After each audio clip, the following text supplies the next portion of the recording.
नमस्कार दोस्तों, मैं राजेश महिवाल एकेडमी के digital online platform super learning पर आपका हार्दिक स्वागत करता हूं, अभिनंदन करता हूं। दोस्तों, सुपर लर्निंग यूट्यूब चैनल पर यह हमारी मनोविज्ञान की सीरीज चल रही है। इस सीरीज में जो स्किनर का सिद्धांत है, जिसका नाम है क्रिया प्रसूत अनुबंधन सिद्धांत, उसका फर्स्ट पार्ट हम कंप्लीट कर चुके थे प्रीवियस क्लास में। अगर आपने वो वीडियो नहीं देखी हो तो आप जाकर के हमारी जो प्लेलिस्ट है उसमें जाकर के आप उन वीडियोज़ को देख सकते हैं।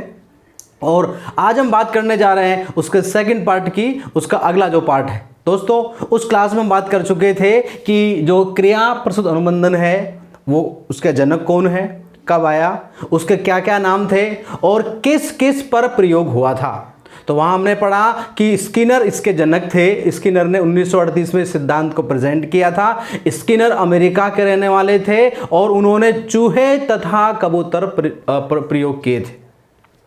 जो मनुष्य होता है या जो प्राणी होता है, उसकी जो ऐच्छिक क्रियाएं होती हैं, उन ऐच्छिक क्रियाओं का अध्ययन स्किनर ने किया था और ऐच्छिक क्रियाओं को ही आपने क्रिया प्रसूत नाम दिया था। आगे हम इसमें बात करते हैं इसके मीनिंग की। तो स्किनर अपने इस सिद्धांत को दो प्रकार से डिफाइन करते हैं, दो प्रकार से बताते हैं। दोस्तों, पहला उन्होंने इसमें बताया है, वो बताया है अनुक्रियात्मक व्यवहार। अनुक्रियात्मक व्यवहार दोस्तों, और दूसरा बताया है उन्होंने प्रतिक्रियात्मक व्यवहार। प्रतिक्रियात्मक व्यवहार।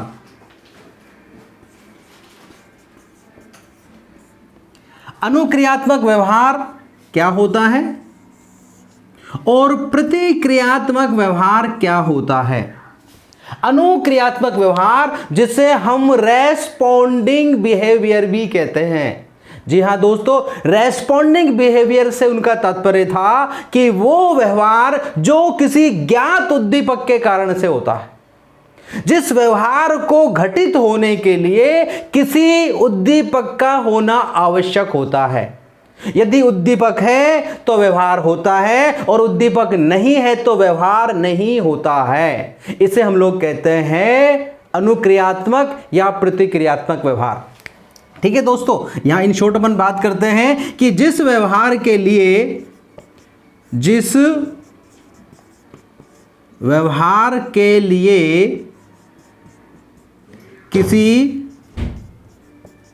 किसी ज्ञात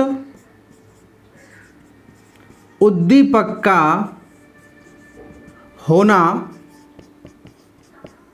अनिवार्य होता है,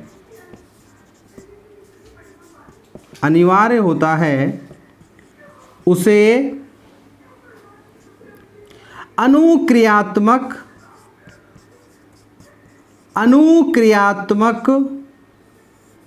व्यवहार कहते हैं। क्लियर हुआ दोस्तों कि जिस व्यवहार के लिए किसी ज्ञात उद्दीपक की आवश्यकता होती है उसे हम क्या कहते हैं, उसे हम अनुक्रियात्मक व्यवहार कहते हैं। इसलिए इसे एस टाइप भी कहा जाता है। क्या दोस्तों? S type, S for stimulus. इसे स्टिमुलस टाइप व्यवहार भी कहते हैं। और इसमें जो अनुक्रियाएं होती हैं हमारी, वो होती हैं अनैच्छिक अनुक्रियाएं। कौन सी होती हैं दोस्तों? इसमें अनैच्छिक अनुक्रियाएं होती हैं। इसमें जो अनुक्रियाएं हैं वो निर्गमित होती हैं। कौन सी होती हैं दोस्तों? निर्गमित अनुक्रियाएं।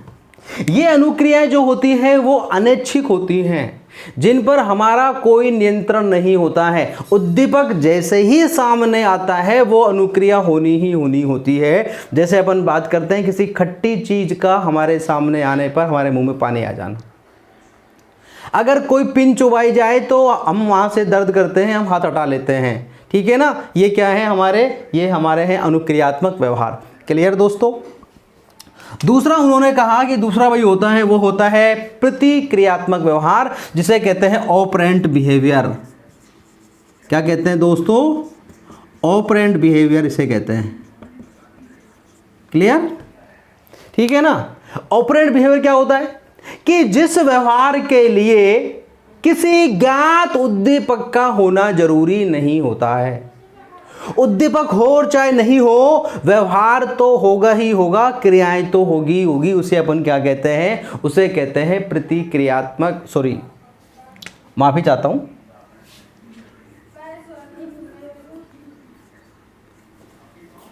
क्रिया प्रसूत व्यवहार। क्रिया प्रसूत व्यवहार, माफी चाहता हूं।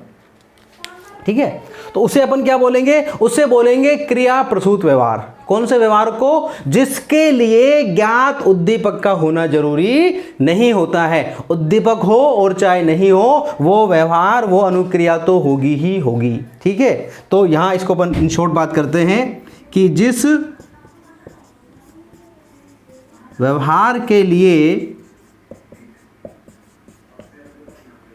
किसी ज्ञात उद्दीपक का होना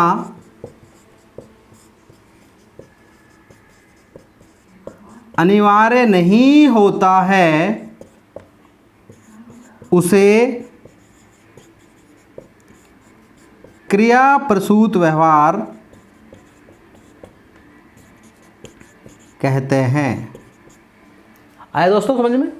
कि जिस व्यवहार के लिए स्टिमुलस का होना जरूरी नहीं होता है, किसी ज्ञात उद्दीपक का होना अनिवार्य नहीं होता है, उसे हम क्या कहते हैं? उसे कहते हैं क्रिया प्रसूत व्यवहार। इसे हम आर टाइप भी कहते हैं दोस्तों।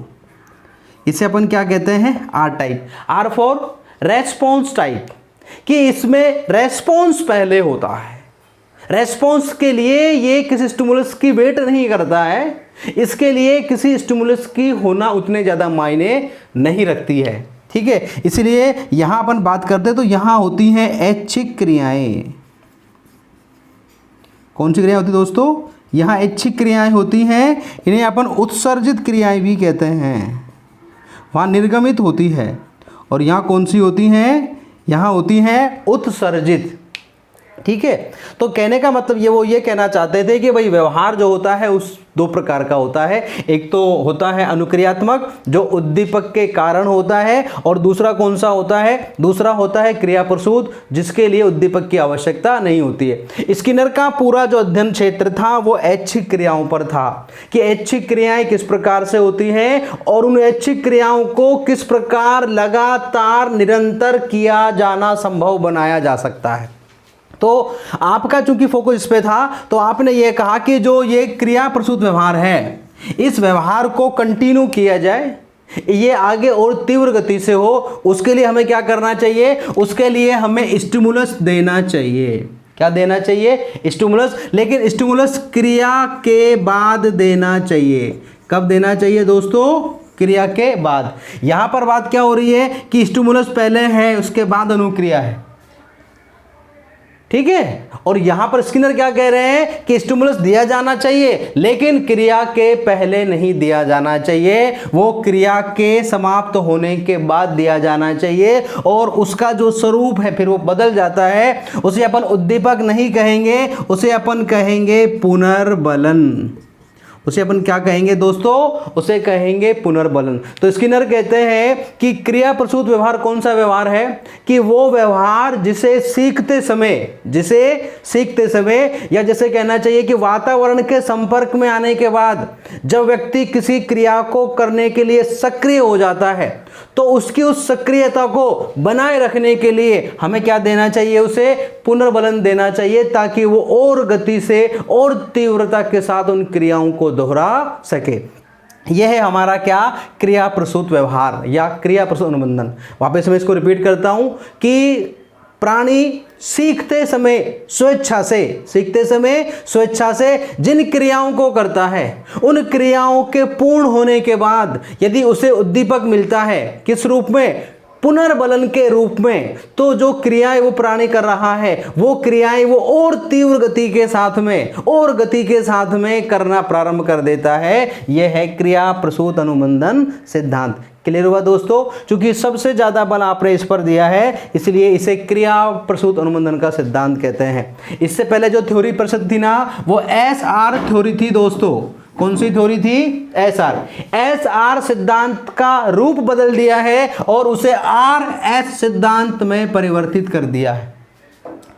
स्किनर इस बात का विरोध करते हैं दोस्तों कि अनुक्रिया के लिए उद्दीपक का होना जरूरी है। स्किनर कहते हैं कि अनुक्रिया के लिए उद्दीपक का होना बिल्कुल जरूरी नहीं है। सबसे आवश्यक चीज जो है वो कहते हैं कि व्यक्ति को नीड होनी चाहिए। सबसे पहले व्यक्ति क्या है, उसके अंदर से एक इच्छा होनी चाहिए, उसको उस चीज की आवश्यकता होनी चाहिए, उसके कारण से व्यक्ति किसी क्रिया को करता है। लेकिन वो ये कहते हैं कि जब वो क्रिया हो जाती है, वो क्रिया प्रारंभ हो जाती है, घटित हो जाती है, तो क्रिया के पूर्ण होने के बाद उस क्रिया को बलवत्ती बनाने के लिए, उस क्रिया को भविष्य में पुनः होने के लिए, उस क्रिया को और गति से होने के लिए, उस क्रिया की आवृत्ति में वृद्धि होने के लिए हमें क्या करना चाहिए? हमें पुनर्बलन के रूप में उद्दीपक देना चाहिए। यदि क्रिया के पूर्ण होने के बाद हम उसे उद्दीपक देते हैं पुनर्बलन के रूप में, तो जो क्रिया उसने की उसकी गति में वृद्धि हो जाती है, उसकी आवृत्ति में वृद्धि हो जाती है और बालक बहुत कम समय में चीजों को सीखना प्रारंभ कर देता है। यह है हमारा क्रिया प्रसूत अनुबंधन सिद्धांत। क्लियर दोस्तों? चलिए अब बात करते हैं इस सिद्धांत के लिए कि इस सिद्धांत में उन्होंने इसका जो शैक्षिक महत्व है दोस्तों वो क्या बताया है। सिद्धांत का शैक्षिक महत्व, सिद्धांत का शैक्षिक महत्व, ठीक है दोस्तों। तो यहां मतलब यह है कि शिक्षा के क्षेत्र में सिद्धांत का क्या उपयोग है, क्या महत्व है। तो दोस्तों अब बात करते हैं अपन सिद्धांत के शैक्षिक महत्व पे कि सिद्धांत का शैक्षिक महत्व क्या है, इसका उपयोग क्या है, इसकी उपादेयता क्या है। तो सबसे बड़ा इसका जो महत्व है या उपयोग माना जाता है वो अपन मानते हैं अभिक्रमित अनुदेशन। अभिक्रमित अनुदेशन ये इस सिद्धांत की एक महत्वपूर्ण देन है, महत्वपूर्ण योगदान है, महत्वपूर्ण इसका उपयोग है। अभिक्रमित अनुदेशन स्किनर ने दिया है, तो मतलब यह है कि ये सिद्धांत के माध्यम से निकल करके आया है। और अभिक्रमित अनुदेशन जो है वो एक ऐसा उपागम है, एक ऐसी विधि है जिसमें शिक्षक की अनुपस्थिति में भी छात्र अध्ययन कर सकता है। खास तौर से वो बालक जो मानसिक रूप से पिछड़े या कमजोर होते हैं, उन बालकों के लिए बहुत उपयोगी है, जिसे अपन कहते हैं अभिक्रमित अनुदेशन।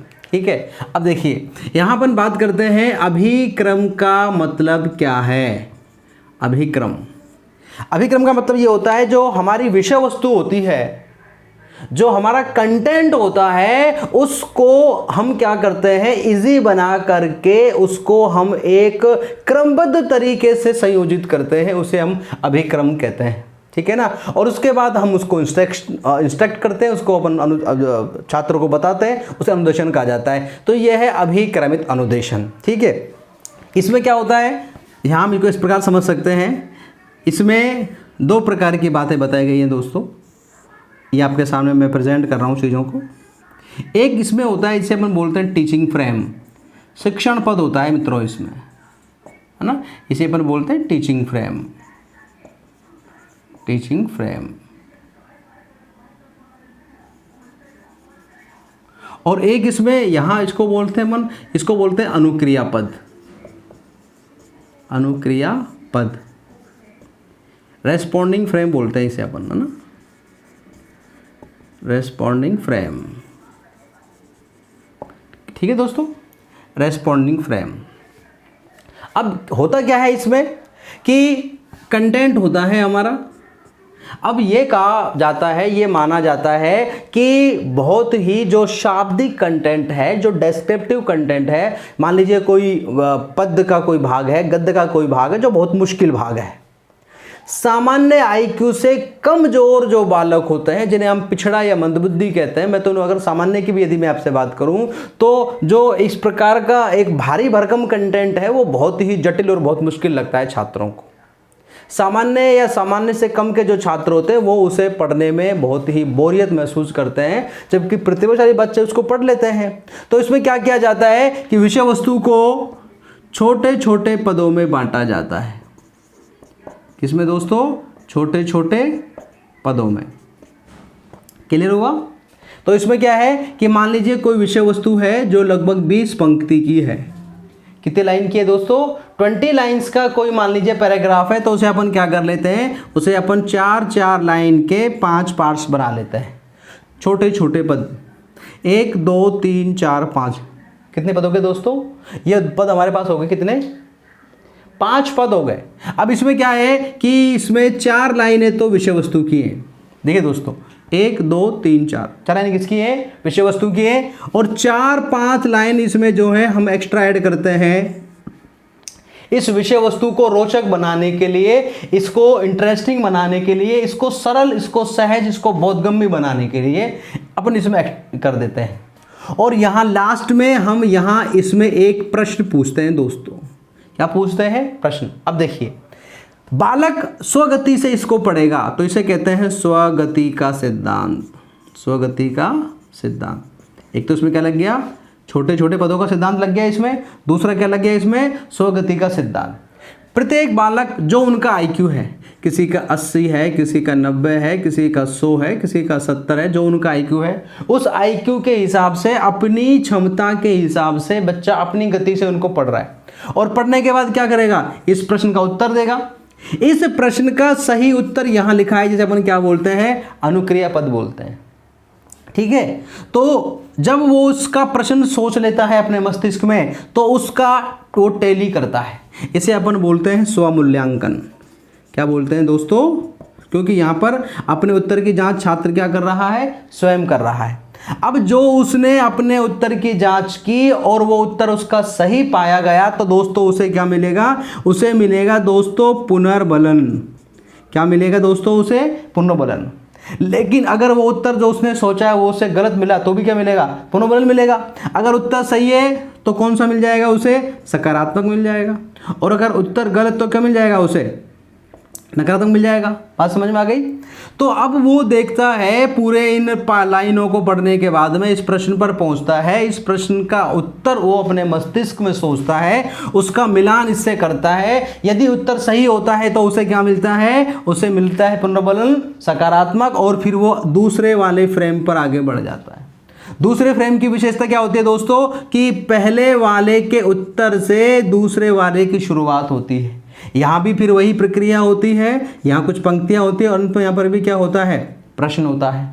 छात्र इनको पढ़ता है, इस प्रश्न पर आता है, प्रश्न को पढ़ता है, उसका उत्तर इन पंक्तियों से खोजता है और उसका मिलान यहाँ से करता है। इस प्रकार यूँ करते हुए वो उन पदों पर आगे बढ़ जाता है। ये पदों में क्या होता है दोस्तों?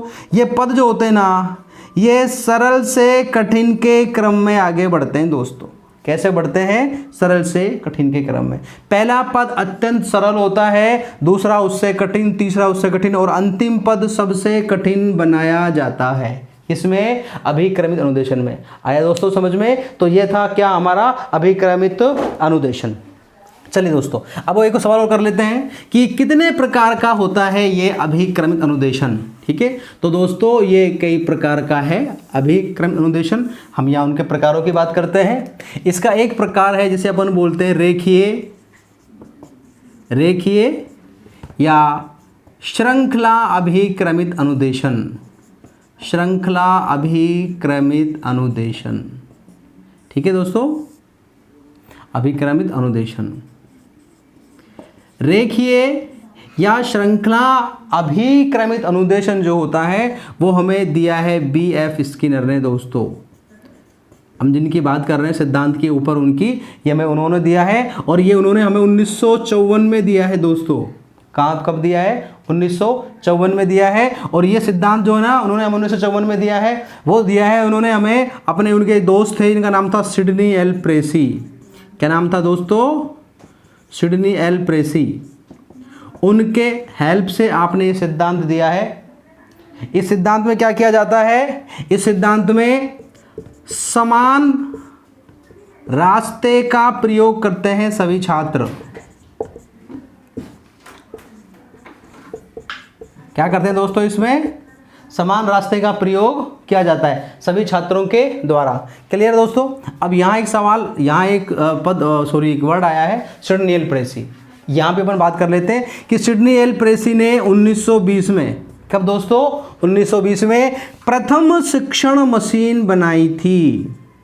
क्या बनाई थी दोस्तों, उन्होंने प्रथम शिक्षण मशीन बनाई थी। शिक्षण मशीन कब बनाई थी दोस्तों, उन्होंने वो 1920 में बनाई थी। और सिडनी एल प्रेसी की शिक्षण मशीन और स्किनर का ये सिद्धांत, इन दोनों के मिश्रण से बना था अभिक्रमित अनुदेशन। और सबसे पहला जो उसका स्वरूप, जो प्रकार था, उसे अपन कहते हैं रेखीय या श्रृंखला अभिक्रमित अनुदेशन, जिसे अपन लीनियर प्रोग्राम लर्निंग कहते हैं दोस्तों। क्या कहते हैं, लीनियर प्रोग्राम लर्निंग। क्लियर हुआ दोस्तों। अब बात करते हैं, इसके बाद एक और आया जिसे अपन कहते हैं शाखीय।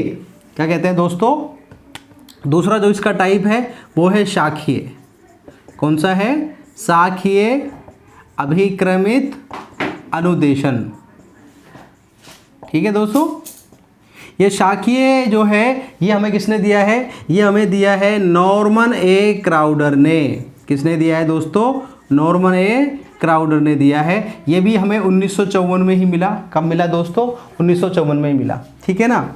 इसमें क्या होता है कि इसमें जो अभिक्रमण बनते हैं उनमें उनकी ब्रांचेज होती हैं। पहले वाले में सीधी सरल रेखा में श्रृंखला बनती जाती है, लाइन बनती जाती है, या इस प्रकार से होता है। तो इसमें क्या है, इसमें बहुविकल्पों की बात होती है। दोस्तों इसमें, इनमें होती है बात बहुविकल्पों की, मतलब इसमें बहुविकल्पीय प्रकार के प्रश्न पूछे जाते हैं। ठीक है ना। तो ये कौन सा है आपका, ये शाखीय अभिक्रमित अनुदेशन है दोस्तों। आगे बात करते हैं इसके एक और प्रकार की, जिसे अपन कहते हैं अवरोही। क्या कहते हैं दोस्तों, अवरोही अभिक्रमित अनुदेशन। ठीक है दोस्तों। इसे अपन मैथेटिक भी कहते हैं दोस्तों। क्या कहते हैं, मैथेटिक भी कहते हैं। ठीक है ना। ये हमें 1962 में दिया है दोस्तों। कब दिया है, 1962 में दिया है। और ये हमें दिया है गिलबर्ट ने। किसने दिया है दोस्तों, ये गिलबर्ट महोदय ने दिया है। ठीक है। इसमें क्या होते हैं, इसमें रिक्त स्थान वाले प्रश्न होते हैं। कौन से वाले होते हैं, रिक्त स्थान वाले प्रश्न। और यहाँ अपन जो बात कर रहे हैं कि भाई इसे अपन अवरोही कहते हैं, तो इसमें क्या करते हैं, इसमें अंत से प्रारंभ की ओर चलते हैं। कहाँ की ओर चलते हैं, इसमें अपन अंत से प्रारंभ की ओर, मतलब इसमें कठिन से सरल की ओर चला जाता है। ठीक है दोस्तों। इसमें क्या चलते हैं अपन, इसमें अपन कठिन से सरल की ओर चलते हैं। तो ये अपना तीसरा प्रकार था किसका, अभिक्रमित अनुदेशन का। ठीक है दोस्तों। आगे अपन बात करते हैं, एक और जो इसका प्रकार है वो है चौथा, जिसको अपन कहेंगे प्रकार यहाँ पर कंप्यूटर सहायक अनुदेशन। कंप्यूटर सहायक अनुदेशन। ठीक है ना। ये अपन को दिया है स्टुलरो और डेनियल डेविस ने। ठीक है दोस्तों। किसने दिया है अपन को, ये स्टुलरो और डेनियल डेविस ने दिया है। इसमें क्या करते हैं, इसमें कंप्यूटर की सहायता से कंटेंट को छात्रों के सामने प्रेजेंट किया जाता है। तो ये था अपना अभिक्रमित अनुदेशन, जो बहुत ही महत्वपूर्ण देन है इस सिद्धांत की। ठीक है दोस्तों। आगे अपन बात करते हैं इस सिद्धांत का और क्या शैक्षिक महत्व है, इंपॉर्टेंट है, और जो सबसे इंपॉर्टेंट था उस पर मैंने आपसे काफ़ी डिस्कस किया है। अब उसके आगे बात करते हैं नंबर 2 पर। तो ये क्या करता है सिद्धांत, ये सिद्धांत पुनर्बलन को महत्व देता है। किसको महत्व देता है दोस्तों, ये पुनर्बलन को महत्व देता है। ठीक है ना। अब देखिए जो सिद्धांत दिया है पुनर्बलन का, वो दिया है सीएल हल ने। किसने दोस्तों, सीएल हल ने। लेकिन पुनर्बलन पर सबसे ज़्यादा जो काम किया है, उसे जो लोकप्रिय बनाया है, उसे शिक्षण में जो बढ़ावा दिया है, वो स्किनर ने दिया है दोस्तों। और स्किनर ने कहा है कि पुनर्बलन क्या होता है। तो इसके अपन बात करते हैं कि जिसके कारण से किसी अनुक्रिया की भविष्य में दोहराए जाने की संभावनाएं बढ़ जाती हैं उसे पुनर्बलन कहते हैं। ठीक है दोस्तों, देखिए क्या कहते हैं, जिसके कारण से किसी अनुक्रिया की भविष्य में दोहराए जाने की संभावना बढ़ जाती है उसे दोस्तों हम क्या कहते हैं, उसे हम कहते हैं पुनर्बलन। ठीक है, कि जिसके कारण से किसी अनुक्रिया के भविष्य में दोहराए जाने की संभावना बढ़ जाती है उसे अपन क्या कहेंगे, उसे कहेंगे पुनर्बलन। क्लियर। और स्किनर ने कहा कि भाई ये दो प्रकार का होता है, क्या, पुनर्बलन। एक तो होता है सकारात्मक, कौन सा होता है, सकारात्मक, और एक कौन सा होता है, एक होता है नकारात्मक। एक कौन सा होता है दोस्तों, एक होता है नकारात्मक। क्लियर। अब पुनर्बलन के लिए उन्होंने पुनर्बलन सूची का प्रयोग किया था। किसका प्रयोग किया दोस्तों, उन्होंने प्रयोग किया था पुनर्बलन सूची का। और आपने कहा कि पुनर्बलन की जो सूची है ना वो दो प्रकार की होती है दोस्तों। कितने प्रकार की होती है, दो प्रकार की। एक होती है सतत पुनर्बलन, एक दोस्तों कौन सी होती है, सतत पुनर्बलन। और एक होती है आंशिक पुनर्बलन। एक कौन सी होती है, आंशिक पुनर्बलन। ठीक है, एक तो कौन सी होती है सतत, एक कौन सी होती है आंशिक। सतत में तो क्या होता है कि प्रत्येक सही अनुक्रिया के बाद हमें यहाँ पर क्या करना होता है, हमें यहाँ पर पुनर्बलन देना होता है। जबकि आंशिक में क्या होता है कि कुछ सही अनुक्रियाओं के बाद दिया जाता है और कुछ के बाद नहीं दिया जाता है। क्लियर दोस्तों, उसे अपन क्या बोलते हैं, आंशिक पुनर्बलन। कि कुछ सही अनुक्रियाओं के बाद तो पुनर्बलन दिया जाता है और कुछ के बाद पुनर्बलन नहीं दिया जाता है, उसे अपन बोलते हैं आंशिक पुनर्बलन। अब देखिए दोस्तों, ये आंशिक पुनर्बलन जो है ना, इसको भी स्किनर ने दो भागों में बांटा है। किसको, आंशिक वाले को। ठीक है ना। आंशिक पुनर्बलन जो है वो दो भागों में है। उसमें एक तो है अनुपात, एक तो कौन सा है उसमें, एक तो उसमें है अनुपात पुनर्बलन और एक उसमें है अंतराल। एक उसमें क्या है दोस्तों, अंतराल है। ठीक है ना। ये आंशिक वाला जो है उसके वापस दो भाग किए गए हैं। एक क्या बताया गया है, अनुपात, और एक क्या बताया गया है, अंतराल। अनुपात में क्या होता है, अनुपात में कि जो आपने अनुक्रिया की है, जो आपकी सही अनुक्रियाएं हैं और आपकी जो गलत अनुक्रियाएं हैं, तो सही अनुक्रियाओं के अनुपात में जब अपन देते हैं पुनर्बलन,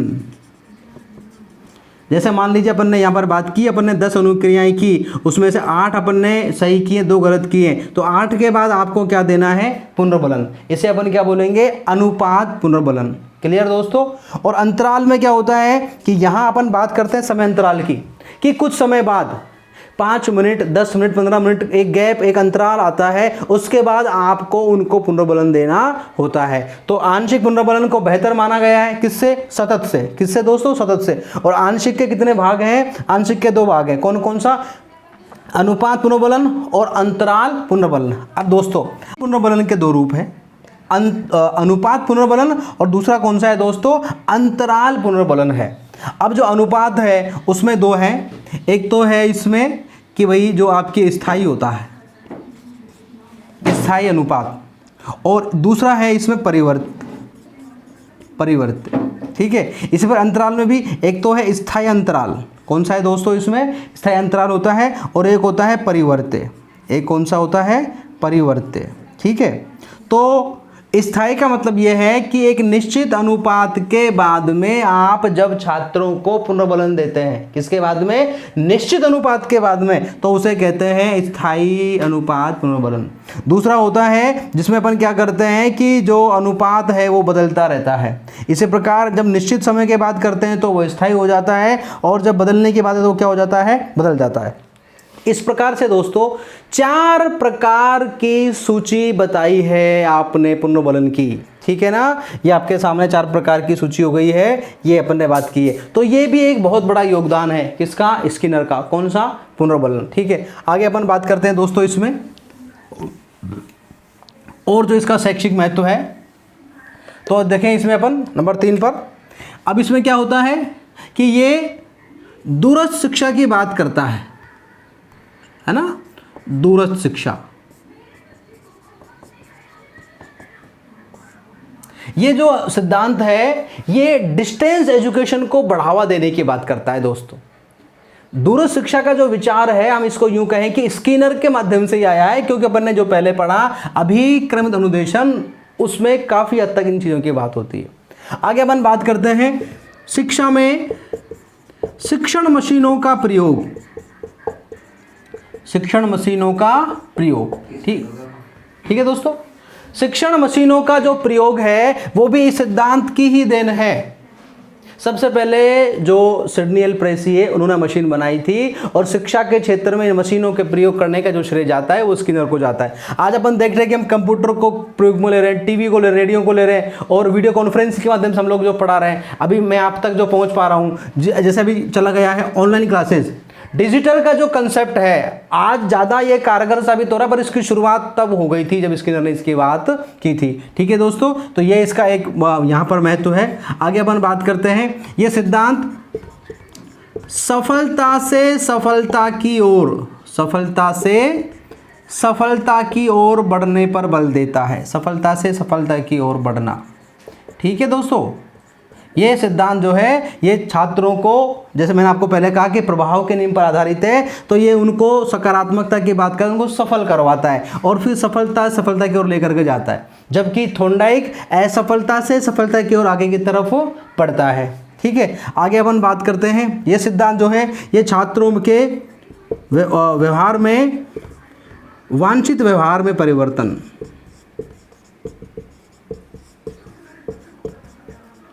में सहायक है, ठीक है। इस सिद्धांत के माध्यम से अपन क्या कर सकते हैं, हम छात्रों में वांछित व्यवहार में परिवर्तन लेकर के आ सकते हैं, और उनमें जो अवांछनीय व्यवहार होते हैं, क्या होते हैं दोस्तों, उनके अवांछनीय जो व्यवहार होते हैं, जो उनमें बुरी आदतें होती हैं, उनको भी हम नकारात्मक पुनर्बलन द्वारा काफ़ी हद तक दूर कर सकते हैं, और सकारात्मक द्वारा हम उनमें मनचाहा परिवर्तन लेकर के आ सकते हैं। ये भी एक सिद्धांत की देन है। आगे अपन बात करते हैं, ये सिद्धांत जो है अभ्यास व पुनरावृत्ति को महत्व देता है। किसको, अभ्यास और पुनरावृत्ति को ये सिद्धांत महत्व देता है, ठीक है। तो दोस्तों ये था अपने सिद्धांत का दूसरा पार्ट, जिसको अपन शैक्षिक महत्व कहते हैं। तो ये इसके थे शैक्षिक महत्व। दोस्तों आपको हमारा ये वीडियो कैसा लगा? अगर आपको वीडियो अच्छा लगा हो तो वीडियो को लाइक करें, अपने दोस्तों में शेयर करें, और यदि आप अभी तक हमारे चैनल पर नए हैं तो चैनल को सब्सक्राइब करें। जल्दी ही मिलते हैं इस नई श्रृंखला के अगले चैनल में। तब तक के लिए नमस्कार, जय हिंद, जय भारत।